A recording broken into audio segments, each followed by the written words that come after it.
Just stay on your feet for 3 minutes and the $5,000 is yours, my black belt brother announced before hundreds of guests while our wealthy parents stood behind him cheering him on. That money was my last chance to save the veterans camp. He thought I was a frightened lamb, but had he forgotten who I used to be? 3 minutes. Stay on your feet for 3 minutes and the money is yours. My brother's voice rolled across the lawn through a row of polished speakers. Above the exhibition ring, the digital clock showed 3 minutes. It had not started yet. The numbers stood still, bright and clean.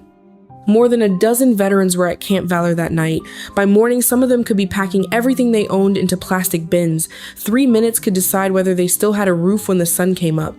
I stood outside the ring in faded jeans, a work jacket, and boots caked with dried mud. The mud had come from a broken water line at the camp. I had spent most of the afternoon beside the trench, trying to keep cold water from flooding the nearest cabin. Around me, men wore tuxedos and women wore evening gowns, champagne glasses touched with soft, expensive little sounds. Cameras from my brother's charity program were live streaming from the back of the lawn. Behind him, a wide banner displayed the logo for the American Warrior Wellness Initiative. The irony was almost too clean. He was standing beneath a promise to support veterans while using their home as leverage against me. My brother was 6'3" and built like the athlete our parents had always celebrated. He owned a chain of gyms. He had a black belt in Brazilian Jiu-Jitsu and had once competed in amateur mixed martial arts. That night, none of those facts mattered to him as much as the audience. He wanted them to watch. My father stepped closer, careful not to raise his voice. "You came here asking for help," he said. "Your brother offered you terms." My mother glanced toward the nearest camera. "Don't make this uglier than it already is." Neither asked about the eviction order, neither asked how many people would lose their beds. They spoke as though the real problem was my presence on their lawn. People often imagine that wealthy families abuse power with shouting and threats. Mine rarely needed either. In our house, power spoke softly. It called humiliation an agreement. It called cruelty a lesson. Then it made sure the person being cornered looked like the one who had chosen the trap. I looked at my brother. "Wire the money to escrow first." He laughed and turned slightly, making sure the guests could see his face. "You think you're in a position to negotiate? You're the one who invited an audience." The laughter around us thinned. I did not trust a promise made on a lawn. I did not trust a personal check he could cancel before I reached the gate. The $5,000 had to go directly into the escrow account controlled by Camp Valor's attorney. That money would only secure the emergency bond our attorney needed to ask the court to delay the foreclosure before morning. It would buy us a hearing. Sometimes a hearing is the first piece of ground you can defend. My brother pulled out his phone. He still believed he would knock me down in seconds, reverse the transfer, and turn the whole thing into another story about how he had rescued the family embarrassment from herself. My phone vibrated. Our attorney was outside the estate, following everything through my call. Then the confirmation appeared. Funds received. Emergency bond secured. I read it twice.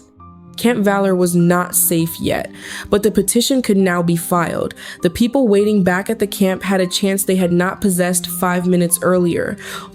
I slipped the phone into my jacket pocket and bent down to unlace my boots. Mud broke away from the leather and fell onto the spotless stone beside the ring. My brother looked down at me and smiled. "You might want to keep those on. You'll need something to crawl away in." A few guests laughed. Others lifted their phones higher. Near the stage, my niece stood perfectly still. She did not laugh. I placed the boots side by side and stepped onto the mat in my socks. The evening air felt cool against my face. My ribs were tight, but my hands were steady.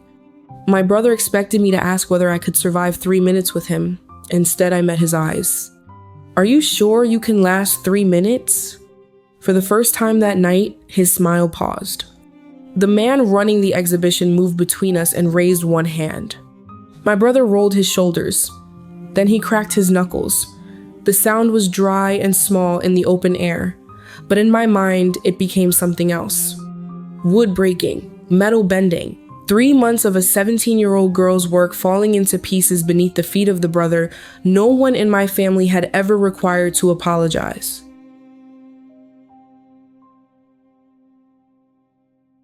I had heard that sound before. Not the crack of knuckles exactly, the other sound behind it, wood splitting, metal bending, something hopeful collapsing under one clean swing. I was 17 the first time I heard it. I did not grow up poor. I had a bedroom, a private school uniform, and family vacations my classmates saw only in magazines. Our house in Virginia had more rooms than we used. From the outside, nothing was missing. Inside, I learned that comfort and belonging were not the same thing. In family photographs, my brother usually stood beside my father. My mother fixed his collar and told him to stand tall. I was often placed near the edge, where someone could crop the picture without changing its meaning. They remembered his games, his trophies, and the coaches who praised him. They forgot the dates of my competitions unless someone wrote them on the calendar. No one in our house had to shout very often. Neglect can be quiet. Sometimes it sounds like a dinner conversation that never reaches your side of the table. My brother learned the rules early. When he won, it was talent. When he lost, the coach had failed him. When he got into a fight, my father called it competitive instinct. When he hurt someone, my mother said the other person was too sensitive. My father called his aggression leadership. My mother called his arrogance confidence. When I stopped reacting, they called me distant. That summer, I spent nearly every free hour building a mechanical lift bridge for a statewide engineering competition. It was plywood, wire, gears, and notes taped to my wall. I labeled each wire with colored tape. I rewrote measurements whenever the platform leaned. I worked weekends at a bookstore to buy a better motor and brackets my school could not provide. My bedroom was too small for the final assembly, so I used one end of the dining room table. I planned to move everything before dinner. For once, I believed I might build something my father could not ignore. My brother came home from golf practice while I was running the final test. He told me to clear the table. I asked for 1 more hour. I explained that the competition was the next morning and the motor had just started working. He looked at the bridge, then he looked at me. There was no argument. He pulled a club from his bag. The first strike split the platform, the second bent the support arm and tore the wires loose. The motor spun once against the table, making a thin sound before it stopped. What frightened me most was not his anger. He was not angry. He was calm. He destroyed it because he knew nothing would happen to him. My mother came in first. She looked at the broken metal and asked whether the pieces had scratched the floor. My father arrived. He studied the wreckage, then looked at me as if I had created an inconvenience. If it mattered that much, you should have protected it. That sentence followed me for years. If someone hurt me, maybe I had not been strong enough. If something was taken from me, maybe I had failed to guard it. If people left, maybe I had never been worth keeping. I did not cry in front of them. I knelt and gathered the screws, wires, and pieces of wood one by one. My brother walked out. My parents stayed long enough to remind me to clear the table. No one acted as though anything unusual had happened. Much later, I understood how difficult it is to explain neglect inside a wealthy family. Outsiders see the house, the school, and the vacations. They assume a child surrounded by expensive things has no right to feel abandoned. But children do not measure love by the number of rooms in a house. They measure it by whether anyone comes when they hear something break. That night, I stopped believing affection was a prize I could earn by being useful, quiet, or impressive. I still wanted my parents to see me. I simply no longer believed they ever would. 3 days after my 18th birthday, I packed a canvas bag. I left the jewelry my mother bought for formal dinners. I left the dresses chosen to make me look like the right kind of daughter. I took a few clothes, my school records, an old photograph, and one bent metal bracket from the bridge. I walked through the front gate before sunrise. I had no real plan. I only knew staying would teach me to disappear. I walked 3 miles before the sky began to brighten. Beneath the awning of a closed store, I stopped to catch my breath. Across the road, a sign displayed an eagle, a globe, and an anchor. I did not know that place would give me a new family. I only knew they were looking for people willing to take responsibility for their own lives. The office across the road smelled like stale coffee and floor cleaner. I walked in carrying one canvas bag. I was not looking for glory. I was looking for rules that did not change depending on who was favored. The recruiter explained what would be expected of me, how my bed would be made, when I would wake up, where I would stand, what would happen if I failed. None of it sounded easy. That was the point. In my family, the rules bent whenever my brother needed them to. In the Marine Corps, the standard did not care about my last name, my parents' money, or what had happened at home. I was measured by what I did. The first months were harder than I imagined. I was exhausted, sore, and angry, more often than I admitted. Some nights, I wondered whether leaving home had been courage or another kind of running. During a long training march, one of the women in my group began falling behind. She tried to hide it. She stumbled, recovered, and kept moving until her knees nearly gave out. I could have stayed with the front group and protected my own time. Instead, I went back and took part of her gear. We crossed the finish line late. The instructor did not praise me. He looked at both of us and said, "Your team arrives together, or your team fails together." That sentence stayed with me because it was the opposite of everything I had learned at home. Strength was not permission to leave someone behind. Strength created responsibility. I served as an enlisted Marine first. I took college classes whenever duty allowed and used tuition assistance to pay for them. Some semesters moved slowly. I finished one class at a time, then applied for a program that allowed enlisted Marines to enter officer training. Years passed before anyone placed bars on my uniform. Nothing about that process was quick. Nothing was given because of my family name. Every rank came with more people whose safety mattered more than my comfort. Every responsibility carried families I might one day answer to. I also trained in the Marine Corps martial arts program and later qualified as an instructor. I was never a professional fighter. I was not trained to entertain a crowd. I was trained to stay balanced while tired, create space when someone stronger moved in, and control danger before panic made it worse. I learned that anger wastes energy when discipline can finish the job. Many people assume the military made me strong because it taught me to endure pain. That was only part of it. What changed me was living inside a system where leaders were expected to protect people with less power. For the first time, weakness was not treated as permission for someone else to become cruel. During one deployment, I met an older sergeant who seemed unimpressed by nearly everything. He spoke only when he had something worth saying. He did not care about my background, and rank never impressed him. He noticed when I skipped meals and told me to sleep before exhaustion began making decisions for me. Most of his advice sounded ordinary. Eat something, sit down, stop carrying what other people can carry with you. I did not understand those words until an explosion changed his life. He pushed 2 younger Marines away from the blast and lost one of his legs. When I visited him during recovery, I expected anger. I expected him to ask why it had happened. He asked whether the 2 Marines had made it home.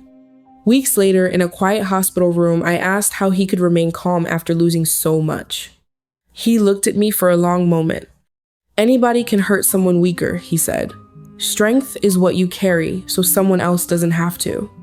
My father had taught me that if something mattered, I should have protected it alone.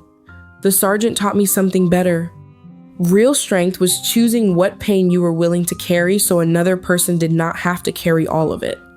The uniform did not make the abandoned child inside me disappear. It only taught me not to let that child take control whenever I felt afraid.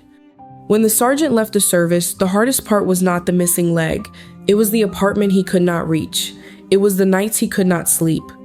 It was the way strangers thanked him, then rarely asked what he needed. I had once believed my duty ended when I brought my people home. Years later, watching the man who had saved an entire team sit below a second-floor apartment his wheelchair could not enter, I understood the truth. We had brought him back to the country. We had not truly brought him home. Before I tell you how that lesson led me to build the place that would become my real home, tell me where you're listening from and what time it is there right now. I always like knowing how far these stories travel. The stairs to Cal's apartment were narrow enough to make his wheelchair look impossible before we even tried. The landlord had promised a ramp, then he stopped returning calls. For 3 weeks, Cal slept on a borrowed couch downstairs because the bedroom, bathroom, and kitchen were all on the second floor. He was not the only one. Another Marine I knew could not stay in a grocery store longer than 10 minutes because the noise made his chest tighten. A woman who had managed communications equipment under fire kept losing office jobs because she froze when people stood too close behind her. People thanked them in airports, restaurants, and checkout lines. "Thank you for your service." The words were kind, but kindness was not the same as a plan. One evening, Cal and I sat outside his building while traffic moved past us. He looked up at the windows he could not reach. "I don't need to be rescued," he said. "I need somewhere I can still be useful." That sentence stayed with me. People did not only need safety, they needed purpose. They needed a place where their skills still mattered. A few months later, I found an abandoned farm in the Shenandoah Valley. The barn leaned to one side. 6 small cabins sat behind it, each with a leaking roof or broken window. The plumbing was older than I was, and weeds had swallowed most of the field. The price was low because the repairs were not. I used my savings from years of service. I sold the small apartment I had bought after leaving active duty. A community bank approved a modest loan after I showed them a plan that was more hopeful than polished. A local church collected lumber and appliances. 2 small businesses donated tools. The rest came from our own hands. Cal took charge of repairs and safety inspections. He could spot a weak railing from across the room. Jordan, a former Army medic, organized peer support meetings. Noah, a younger veteran who had spent nearly a year moving between friends' couches, took over the garden and kitchen. I handled permits, budgets, grants, and calls with donors. The people with stronger backs repaired roofs and replaced flooring. Those with limited mobility managed inventory, schedules, and funding requests. No one was treated like a project. Everyone had a job that mattered. The changes were small at first. One man began eating breakfast with the group instead of taking food back to his cabin. Another told Jordan he had slept 4 hours without waking for the first time in months. Noah sold our first vegetables at a Saturday farmer's market. He came home with $43 and a smile he tried to hide. Cal found an old brass dinner bell in the barn. He repaired it and hung it beside the main building. Every evening, the sound carried across the field and called us in. One cabin remained empty for emergencies. Everyone understood what it meant to arrive somewhere with nowhere else to go. Outsiders often called Camp Valor my organization. I never saw it that way. I signed the most paperwork, but the camp belonged to the person who woke at 3 a.m. to sit beside someone having a nightmare. It belonged to the one who fixed a loose handrail before anyone asked. It belonged to whoever made a second pot of coffee because someone had survived a difficult night. I also had to unlearn some things. I could not order anyone to heal. Discipline could build a schedule, but it could not force trust. Sometimes leadership meant sitting quietly until a person finished a sentence they had been trying to say for months. Sometimes it meant accepting help before exhaustion turned pride into another problem. Camp Valor became proof that I could build something good without my family's money or approval. Then winter came hard. 2 cabin roofs needed replacement. The heating system failed during a week of freezing temperatures. The main water line began leaking beneath the ground. We took a short-term repair loan because waiting was not an option. A large donor promised to cover most of it, then withdrew when the company changed its giving strategy. The camp stayed open, but our margin disappeared. 3 weeks before my parents' party, the main line burst again. Water pushed through the soil beside the nearest cabin. We worked from morning until late afternoon in mud, closing valves and digging around the damaged pipe before it could flood the foundation. That was why I arrived at the estate in faded jeans, a work jacket, and boots covered in dirt. After we secured the line, I returned to the small office near the barn. A certified envelope waited on my desk. I opened it with the dull knife we used to cut rope in the storage room. The first line said our repair loan had been transferred. The last line said that if we did not meet the new demand before 8 o'clock on Monday morning, Camp Valor would enter foreclosure. But the amount was not what made me cold. It was the company name at the bottom of the page. No office, No employees, almost no history at all. The company name at the bottom of the letter meant nothing to me. That was the first problem. It had been formed only weeks before buying our repair loan. The registered address belonged to a law firm 2 counties away. There was no real website, no staff directory, and almost no history. I photographed every page of the notice. I scanned the envelope, saved the postmark, and backed up every email connected to the loan. Then I told everyone at Camp Valor not to call the company or answer questions without our attorney present. Years earlier, I would have treated the letter like proof that I had failed to protect something important. This time, I did not let that old belief make decisions for me. The repair loan had paid for 2 cabin roofs and part of the heating system. It was not the value of the land, but after we fell behind, the loan was sold. The new owner used an acceleration clause to demand payment on a schedule we could not meet. If we failed, they could begin foreclosure.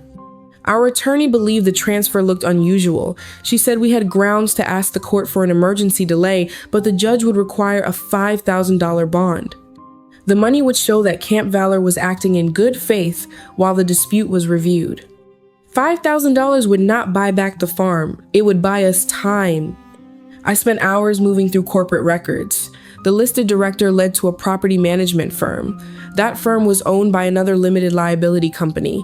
The second company used a payment address I recognized. It was the finance office for my brother's gym chain. I stared at the screen until the letters blurred.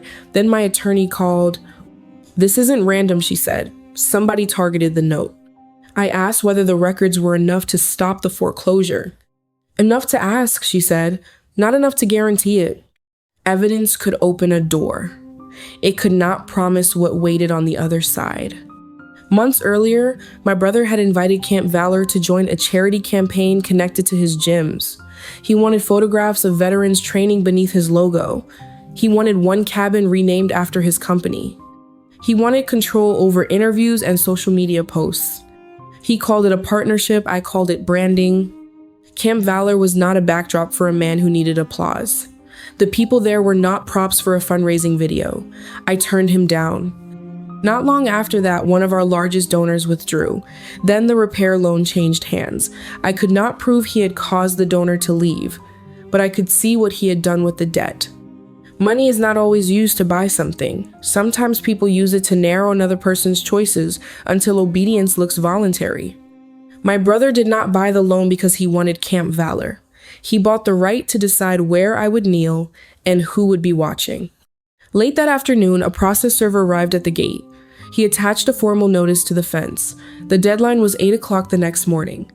Our bank froze several transactions connected to the disputed account. People began asking practical questions. Should they pack medications first? Where would the dogs go? Which tools belong to the camp? Fear did not arrive as screaming. It arrived as folded boxes beside cabin doors. I found Cal in the barn. He had lined up the tools and was labeling storage bins with a black marker. Wrenches, electrical, plumbing, safety gear. "What are you doing?" I asked. He did not look up, leaving it better than I found it. His calm hurt more than panic would have. He had accepted that he might lose the place he helped build. Even then, he was thinking about whoever came after him. My attorney called again.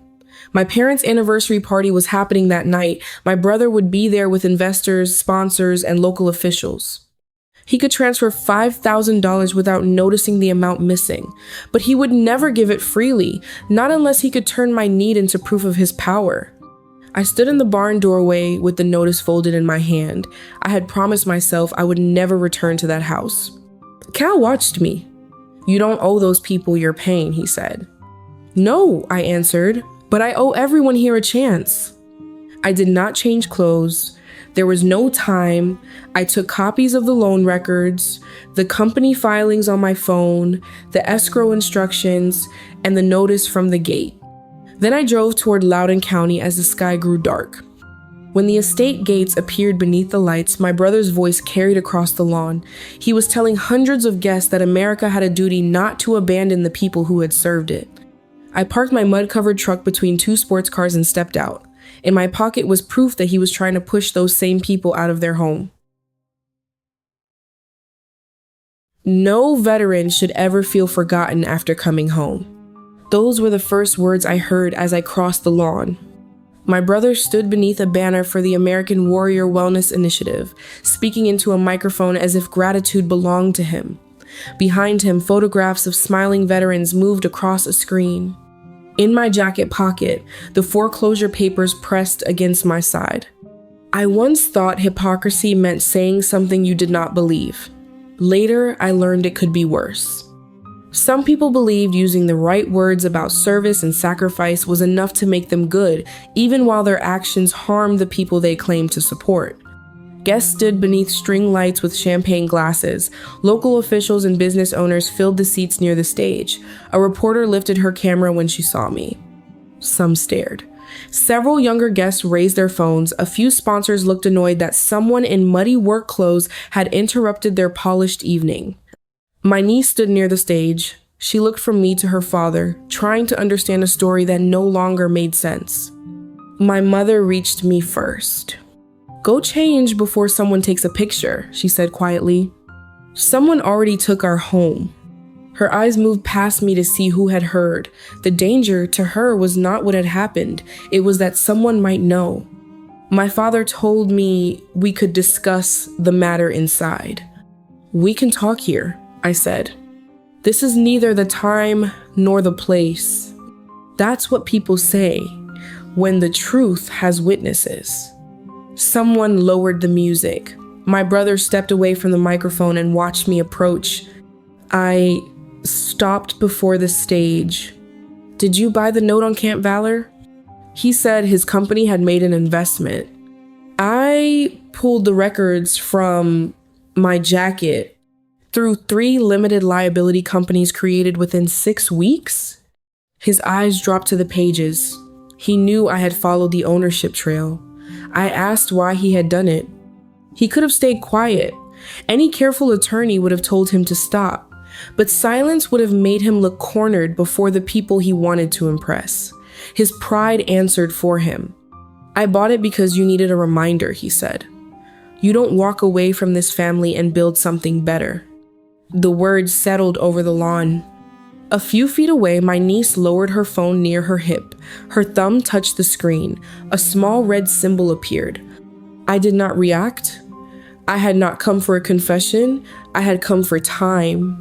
I told my brother to release the acceleration order and give Camp Valor 90 days. I promised to repay the missed amount with interest. He refused. That was when I knew money had never been the point. He wanted the old arrangement back, where he held the power and I carried the blame. His eyes moved toward the exhibition ring beside the stage. He proposed 1 round, 3 minutes. If I stayed on my feet, he would provide the $5,000 needed for the emergency bond. My father did not stop him. "You came here asking for help," he said. "He's offering you terms."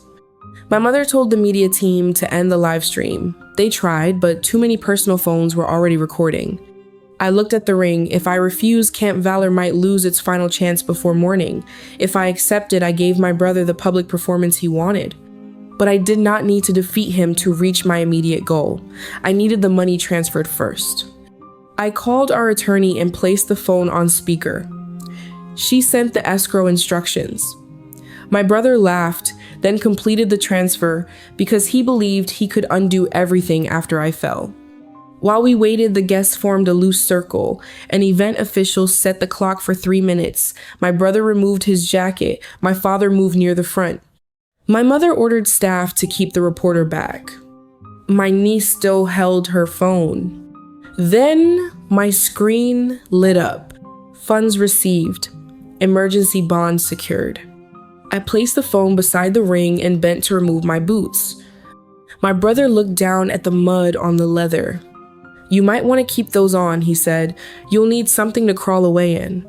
I set the boots side by side. 3 minutes. I thought of Cal sitting among labeled toolboxes. I thought of the cabins, the garden, and the coffee that would begin brewing before sunrise, if we still had a home. I raised my eyes. "Are you sure you can last 3 minutes?" The official stepped between us. The clock still showed 3 minutes. He looked from my brother to me and raised one hand. Around the ring, dozens of phones were recording. Behind me, our attorney had the emergency bond. Inside my niece's phone was a confession her father did not know had been saved. But when the hand came down and the clock began to move, no document could stand on that floor for me. The final 3 minutes had begun. The official dropped his hand. The clock changed from 3 minutes to 2 minutes and 59 seconds. My brother came at me before the crowd had finished reacting. He did not test the distance. He drove forward as if the first clean hit would settle every argument our family had ever had. His fist passed close to my temple. I turned with it, but the edge of the strike still caught me. White light flashed across my vision. My left foot slid back. The crowd reacted with approval. To them, the moment confirmed what they already believed. The woman in muddy clothes did not belong in this ring. My brother forced me toward the ropes and landed a hard shot against my side.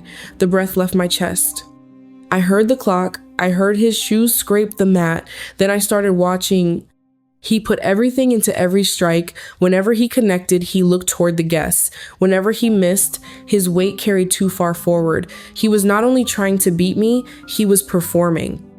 Bullies rarely need only a victim. They need an audience. Without the approving faces outside the ring, my brother was just a man trying to prove something he did not fully believe. I did not need to be stronger. I needed to deny him the performance he wanted. I began moving. He followed. His shoes slid harder each time he changed direction. His breathing grew louder. Whenever he missed, he looked toward our father. Then he lowered his shoulders and rushed in to take me down. I stepped aside, caught his momentum, and turned with it. He hit the mat hard enough to shake the ropes. The lawn went quiet. I looked at the clock. 1 minute, 42 seconds. His face changed. Until then, he believed I was trying to survive him. Now he understood I was making him live through every second. The official ordered us apart so he could check whether I was steady. My brother stood with his face red and his chest rising fast. I turned my head for 1 moment. He hit me after the stop. The blow landed high on my shoulder and the side of my head. I dropped to one knee. Several guests shouted that it was illegal. The official stepped toward him. Then my father's voice cut through the confusion. She agreed to the fight. The words reached me more clearly than the impact. I was 17 again, kneeling over broken wood and twisted wire while my father explained that I should have protected what mattered. There is a kind of violence that begins before anyone throws a punch. It begins when a person with authority decides your first yes has erased every limit after it. My father never struck me himself. He simply built my brother a world where every boundary could be explained away. "Dad, stop!" My niece's voice rose from beside the ring. It was the first time anyone carrying our family name had spoken for me in public. My brother turned toward her. Put the phone down. She did not move. My mother signaled to security. Take that from her before she makes this worse. My sister-in-law reached for the phone. My niece pulled back and said the recording had already been sent and backed up. Some guests stopped treating the night like entertainment. My family claimed they protected one another. In truth, they protected the story they wanted people to believe. Anyone holding proof against that story became a threat, even their own granddaughter. The clock had fallen below 1 minute. I stood. My brother saw the way I favored one side and mistook pain for surrender. He rushed forward, trying to finish the fight before the official could regain control. I did not meet anger with anger. I waited until he committed his full weight. Then I moved aside, controlled his arm, and brought him down with one short turn. I kept my balance. He fought harder than he needed to because he could not accept losing before the people he had invited. Stop fighting the position, I told him. He kept trying. The clock moved into its final seconds. His resistance slowed. Then his hand struck the mat once, twice. He had submitted. I released him immediately and stepped back. I did not hold the position longer. I did not hit him again. I looked at the clock. You were right about one thing. 3 minutes was enough. The ring became still. My brother rose to his knees. He did not ask whether I was hurt. He turned toward his finance director. Reverse the transfer. My phone vibrated. The message from our attorney was brief. The money is secured. The petition has been filed. We are waiting on the judge. The fight had ended. Camp Valor was not safe yet. The money had only purchased our right to be heard. My brother remained on his knees while he demanded the transfer be canceled. My father called the family attorney. My mother ordered the staff to shut down every camera. But some things cannot be locked back inside a mansion once hundreds of people have seen them. If you are still listening, please leave a comment below and tell me how satisfied you are with the story so far. It lets me know there are still people walking beside me through this journey. Your presence is the greatest encouragement I could have as I continue toward the final part. The official knelt beside my brother and asked him to stay still. He ignored the question. Instead, he pushed himself upright and pointed toward the cameras. This was supposed to be an exhibition, he said. She attacked me. The words came quickly, too quickly. He was already trying to replace what everyone had seen with a version that protected him. Some guests began leaving. They did not want their faces attached to the video spreading across the lawn. Others kept recording. The media team shut down the official live stream, but copies had already been shared. Once a story leaves the hands of the people who control it, power begins to look different.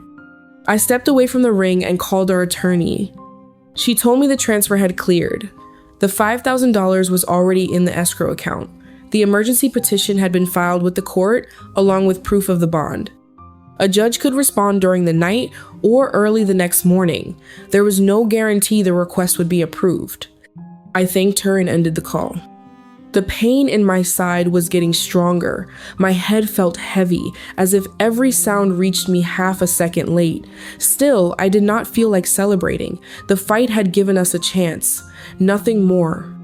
My niece approached me slowly. Both hands were wrapped around her phone and they were still shaking. He admitted why he bought the debt, she said. I sent the recording to your lawyer. She had more than the confession. She had video of her father striking after the official called for a stop. She had footage of my mother ordering security to take the phone. She had the live stream recording, saved before the media team shut it down. She looked toward her father, then back at me. Did I do the right thing? I knew what the question really meant. She was not asking whether the evidence mattered. She was asking whether telling the truth made her disloyal. You protected the truth, I said. Those are not the same thing. I did not ask her to choose me over her father. That was not my decision to make. She would have to decide what kind of relationship she could live with after seeing him clearly. But she no longer had to decide without the truth.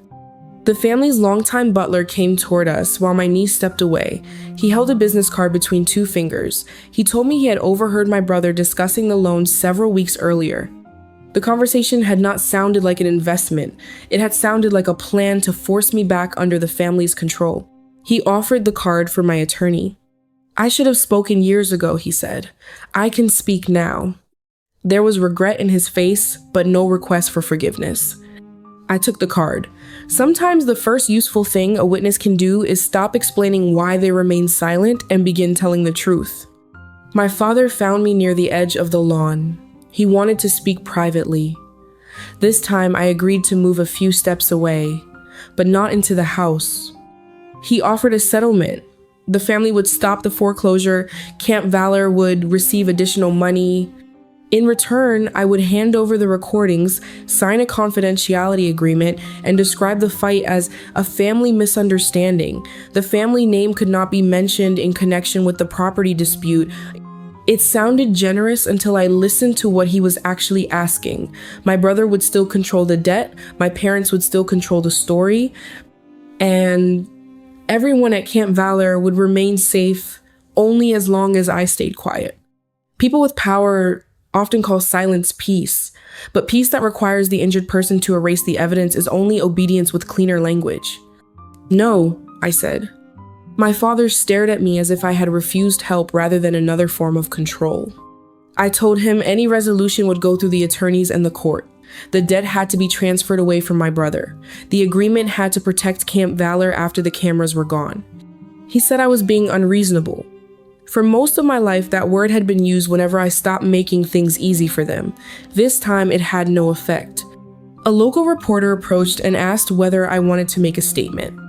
"My attorney will handle the property matter," I said. That was all. I did not post the recording. I did not describe my childhood for the cameras. I did not turn my brother's humiliation into a public performance of my own. Revenge would have given him another reason to claim we were alike. I wanted something simpler. I wanted him to lose the ability to decide where other people slept. Evidence does not always feel like victory. Sometimes it only prevents the powerful from rewriting what happened. In a family built around appearance, that alone can be freedom. Our attorney insisted I get checked by a doctor. She also refused to let me drive. Before leaving, I looked back at the lawn. My brother was arguing with a communications advisor. My father had a phone pressed to his ear. My mother directed the staff as if clearing tables could erase the night. My niece stood apart from all of them. For the first time, the estate no longer looked like a place with power over me. It looked like a large house filled with people afraid of the truth. I left in my attorney's car. On the way to the clinic, her phone rested between us. The screen lit up each time a new email arrived. We did not know whether the next message would save Camp Valor or prove that 3 minutes had still not been enough. The clinic was nearly empty when we arrived. A television played without sound above the reception desk. The clock on the wall moved past 2 in the morning. Every few minutes, the front doors opened and let in a strip of cold air. The doctor checked my eyes, asked me to follow a light, and made me answer the same questions more than once. I knew my name. I knew where I was. I knew why my left side hurt when I breathed too deeply. The diagnosis was less dramatic than the night had felt. A mild concussion, heavy bruising along my ribs, but no fracture. A split lip, scrapes across one wrist. The doctor told me to rest, stay with someone, and avoid driving. He repeated the last part when he saw me glance toward the parking lot. While he finished the paperwork, I kept asking our attorney whether the judge had responded. She gave me short answers at first. The petition had been received. The clerk had confirmed the filing. The supporting documents were attached. I asked again 5 minutes later. She took the phone from my hand and set it face down on the chair beside her. "You did your part," she said. "Let me do mine." I almost argued. For years, I had treated control like oxygen. If I watched every detail, checked every lock, and carried every burden myself, then maybe nothing important could be taken from me again. But there was nothing I could do in that room to make a judge read faster, so I leaned back and let someone else hold the problem for a while. Our attorney had given the court more than one recording. She submitted the full history of the repair loan, the chain of shell companies, and the financial address linking them to my brother's gym business. She included proof that the emergency bond had been funded. She attached my niece's statement about the confession and the strike after the official called for a stop. The longtime butler provided a written statement about the conversations he had overheard weeks earlier. Camp Valor also submitted the repayment plan we had already offered. It showed we were not trying to escape the debt. We were asking for a fair chance to restructure it. None of those pieces could decide the whole case overnight. Together, they gave the judge a reason to pause. While we waited, news from the party began moving through the city. Several sponsors suspended their support for my brother's charity campaign. The board of his gym company announced an internal review.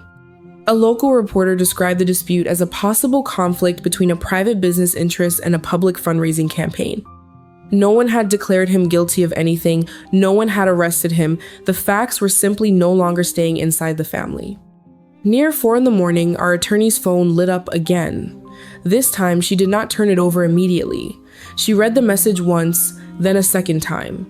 After that, she handed me the phone. The order was temporary, 14 days. The creditor could not remove anyone, demolish anything, or transfer the property while the court reviewed the dispute. Both sides were required to preserve emails, financial records, and internal communications. A preliminary hearing had been scheduled. I read the message several times. Emergency stay granted. Camp Valor remains open pending hearing. It did not say we had won. It said they could not take the camp from us yet. Justice in real life rarely arrives with a final speech and a judge's gavel fixing everything at once. Sometimes it is an email at 4 in the morning telling you that you have 14 more days to keep fighting. When a home is under threat, 14 days can feel like a lifetime. I closed my eyes. The relief did not feel like celebration. It felt like my body had finally received permission to be tired. Growing up in a family that never protected me, I confused independence with never needing anyone. Camp Valor had taught me something different. Freedom was not living without other people. Freedom was choosing the people you could trust. The doctor wanted me to stay nearby. Our attorney suggested a hotel. I shook my head. I needed to be back before the others woke and looked toward the gate for a foreclosure crew. She agreed to drive. When the car turned onto the dirt road leading to Camp Valor, the eastern sky had begun to fade from black to pale gray. From a distance, I saw a wheelchair beside the gate. A man sat beneath a blanket, facing the road. Cal had waited there all night to see whether our home would still belong to us when the sun came up. Cal sat beside the gate with a blanket over his shoulders and a coffee pot beside him. The coffee had gone cold. He watched the car stop, then looked at me through the windshield. He noticed my split lip and the way I held one arm close to my side. He did not ask whether I had won. Did we get to stay? I handed him the phone. He read the order slowly. When he reached the final line, he closed his eyes briefly. "We're still here," I said. He looked toward the cabins. "What did it cost you?" "Less than losing this place." That was all. He did not call me brave. Cal had never been interested in making people into heroes. Heroes were often expected to keep bleeding after everyone else had gone home. He handed the phone back. "Welcome home, Cap." I opened the car door and tried to stand. The ground shifted under me. Pain moved through my ribs, and my knee softened before I could hide it. Cal called toward the nearest cabin. Jordan came out wearing sweatpants and an old sweatshirt. She took one look at me and walked over. She did not ask whether I needed help. She simply held out her hand. For most of my life, I had treated an offered hand like a question I was supposed to answer with no. That morning, I took it. Jordan helped me across the gravel while Cal rolled beside us. No one said anything about the way I leaned against her. They just got me inside. One by one, the camp began to wake. A cabin door opened near the garden. Noah stepped out, saw us, and went straight to the kitchen. The old coffee maker started coughing and dripping. Someone checked the repaired water line before turning on the first shower. Someone else filled the dog bowls. At the flagpole, a man in a wool cap raised the flag into the morning. No one dragged boxes toward the gate. No one counted medication bottles or asked where they would sleep that night. There was no cheering. There was no music. We had simply been given permission to have an ordinary morning. People who have lived inside chaos for a long time do not always dream about dramatic victories. Sometimes they dream about waking up and knowing no one is coming for the keys. They dream about breakfast that is not interrupted. They dream about leaving their shoes beside the door because they trust those shoes will still be there tomorrow. That was what Camp Valor had become. Not a symbol, not a charity campaign, a place where ordinary things were allowed to continue. The others noticed the bruising.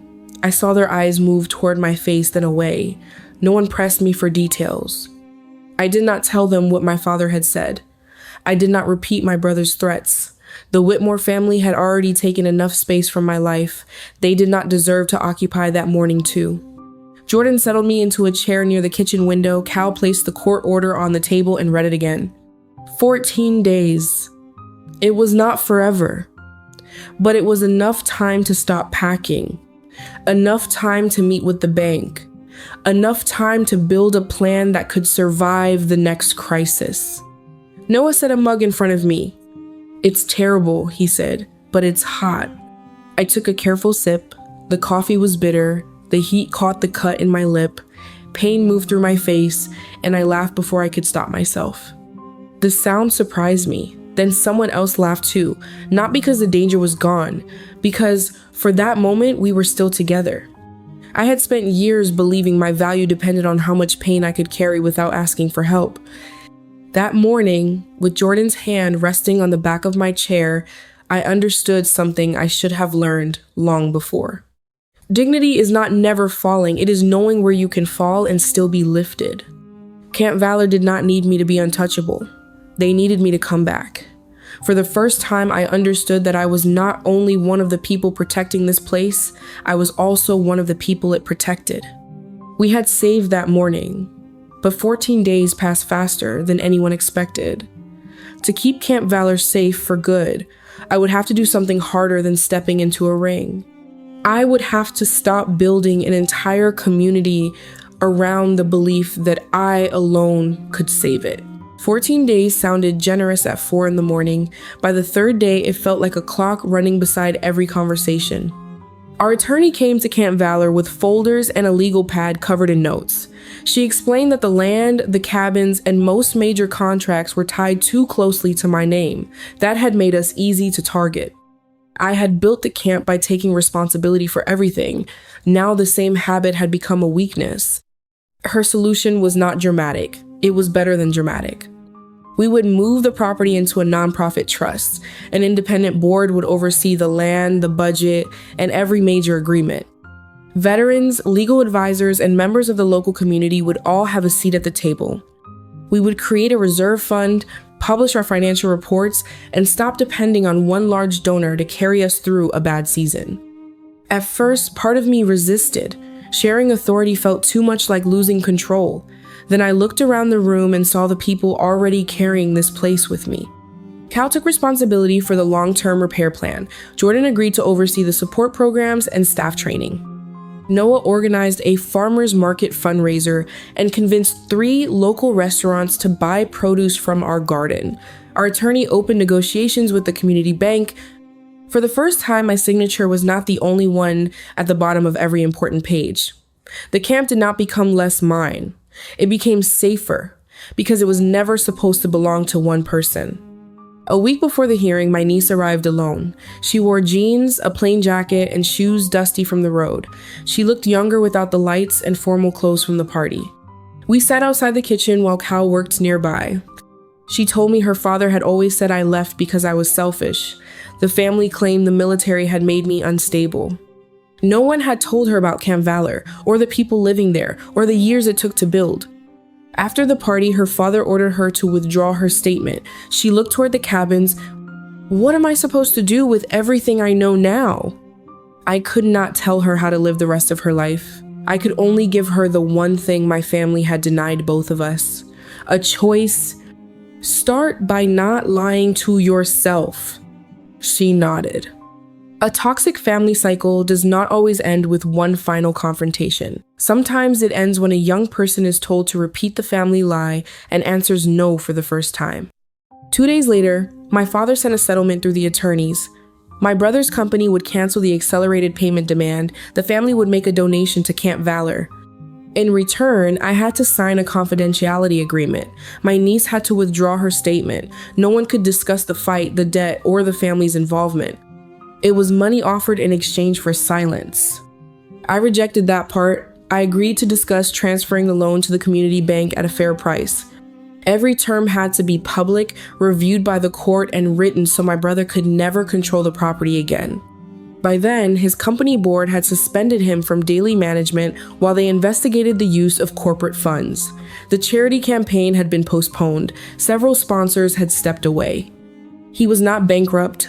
He was not in jail. He was simply being required to answer questions he had always expected other people to absorb for him. I once believed justice meant the person who hurt you had to lose everything. Standing there with enough evidence to damage my family publicly, I realized I did not need their destruction. I needed their hands off what we had built. At the hearing, the judge continued the emergency stay. The debt was transferred to the community bank under a new repayment plan. My brother's company gave up its foreclosure rights. Camp Valor received approval to complete the nonprofit restructuring. All records connected to the shell companies had to be preserved for the corporate investigation. It was not a perfect ending. It was a durable one. That evening, my mother sent a message. "We hope you're satisfied." There was no apology, no recognition of what had happened. I read it once, then placed the phone face down. I did not answer.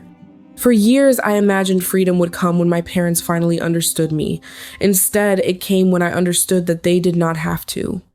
A few months later, a new sign stood beside the gate at Camp Valor. My name was not on it. The Whitmore name was not there either. It carried only 2 lines. Built by those who stayed, protected by those who chose to care. A few months after the new sign went up, Camp Valor still looked like Camp Valor. The roof still needed attention. The heating system still made a tired knocking sound before sunrise. Someone was always awake too early, and some nights someone needed company after everyone else had gone quiet. Nothing had turned luxurious. That was not the point. The difference was harder to see from the road. The land now belonged to a nonprofit trust. The board met every month. Our reserve fund was growing slowly. Financial reports were open to anyone who wanted to read them.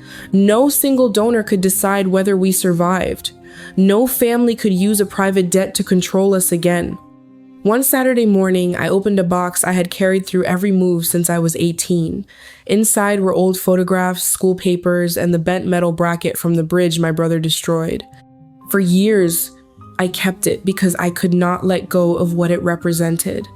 3 months of work, one careless swing, a father who looked at the wreckage and blamed me for failing to protect it. I turned the piece over in my hand. Then I carried it to the workshop. Cal helped me fasten it to a wooden sign above the tool bench. Beneath the metal, I painted a simple line. Build what matters. Protect people, not pride. I did not need to explain it. The people who had lived with broken things understood. Sometimes I thought about the fight. I would be lying if I said no part of me wanted my brother to feel helpless. For one moment, I wanted him to understand what it was like to know someone stronger could decide what happened next. But that feeling disappeared as soon as he tapped the mat. Beating him could not give me back the summer I lost at 17. It could not change where I stood in family photographs. It could not make my parents become the people I had needed. Freedom came later. It came when I walked away without needing my brother to admit he had been wrong. I had spent half my life believing that one day, if I became strong enough, successful enough, or useful enough, my family would finally look at me and recognize what they had done. But a person's value does not begin on the day someone else agrees to see it. It was there all along. Cal was outside checking the fence that morning. Jordan was preparing the meeting room for a support group. Noah was arguing with the old stove while calling everyone to breakfast. My niece had started visiting twice a month. She was not suddenly healed, and she did not pretend to know what came next. Some days she defended her father out of habit. Other days she asked questions she had been taught never to ask. I did not push her. Learning to live outside someone else's version of the truth takes time. No one at Camp Valor shared my blood, but they had sat beside me when I was hurt. They had protected the camp while I could not. They had shared the work, the risk, and the responsibility. They never asked me to prove my value before allowing me to belong. Blood can make people relatives. Loyalty, respect, and the choice to stay during difficult days are what make people family. My brother had money, influence, and a black belt. None of it could buy discipline. None of it could buy respect. None of it could buy the loyalty that grows when people choose one another every day. I stopped following every update about the investigation into his company. I did not celebrate when his charity program remained suspended. I asked our attorney to contact me only if something affected Camp Valor. That was how I knew he no longer controlled space inside my mind. I used to think growing up meant learning not to need family. Now I think it means being careful about who receives that word. Some people hold the title because of blood.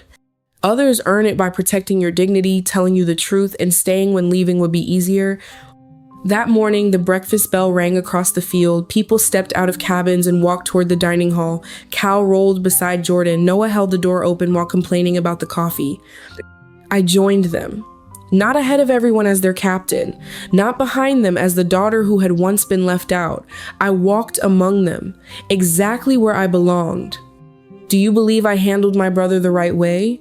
Or should I have refused the fight and trusted the evidence alone? And most importantly, how satisfied were you with this ending? Share your honest thoughts in the comments. I read every one of them. What did you think about her decision? Would you have made the same choice? or handled things differently if you had been in her place? Share your thoughts in the comments. I've read every one, and I truly value hearing how each of you sees the story. If this story gave you something to think about, please leave a like, share it with someone you care about, and subscribe to the channel so you do not miss the stories still to come. Thank you for spending this time with us. Your presence reminds us that none of us has to walk through life alone. We will see you in the next story.